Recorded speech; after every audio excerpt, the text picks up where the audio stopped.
श्रीपादराजं शरणं प्रपद्ये। अध्याय 30। श्रीपाद श्रीवल्लभ महासंस्थान निर्माण होईल असं श्रीपाद प्रभूंनीच सांगितलं। नाथ संप्रदायाप्रमाणे जीव 64 शाबर तंत्राचा उपयोग करून परमेश्वराशी तादात्म्य पावतो आणि आपला उद्धार करून घेतो। नाथ संप्रदायाचे आदिगुरु श्री दत्तात्रेय भगवानच आहेत। आपणा समोर बसलेले श्रीपाद श्रीवल्लभ हे साक्षात दत्तात्रेयच आहेत। बुद्धिबळाच्या पटावर 64 घरं असतात।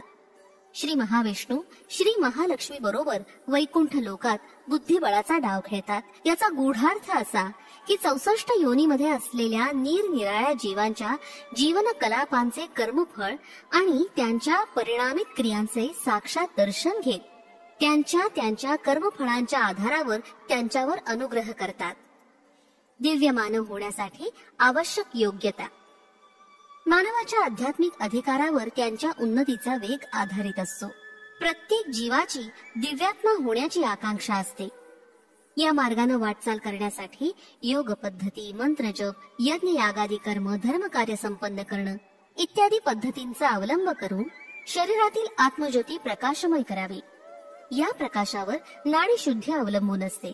नाडीशुद्धीच्या स्तरास अनुसरून मानवास निरनिराळ्या शारीरिक, मानसिक, आध्यात्मिक शक्तीची प्राप्ती होते। त्या शक्तींचा विकास झाला म्हणजे साधकानं केलेल्या धार्मिक कर्मांना अनुसरून त्यांना दैवानुग्रह प्राप्त होतो। श्रीपाद प्रभू पुढे म्हणाले, शंकर भट्टा, भविष्यात माझं महासंस्थान श्री पीठिकापुरातील माझ्या जन्मस्थानीच निर्माण होईल। श्री पीठिकापूर, शावलांबापूर आणि वायसपूर अग्रहार हे तिन्ही मिळून एक महानगर होईल। माझ्या देवस्थानाचं दर्शन घेण्यास येणाऱ्या भक्तांची मुंग्यांप्रमाणे रीघ लागेल। कलियुगात अनेक आश्चर्य घडतील। वशिष्ठ महामुनीचा अंश घेऊन जन्माला आलेला एक साधक श्रीपाद श्रीवल्लभ संस्थानाचा पुजारी नेमला जाईल। त्याच्याबरोबर मी किती दिव्य लीला करेन याचा अंतच नाही। क्षणोक्षणी दिव्य लीला आणि दिव्य विनोद हे चालतच राहतील।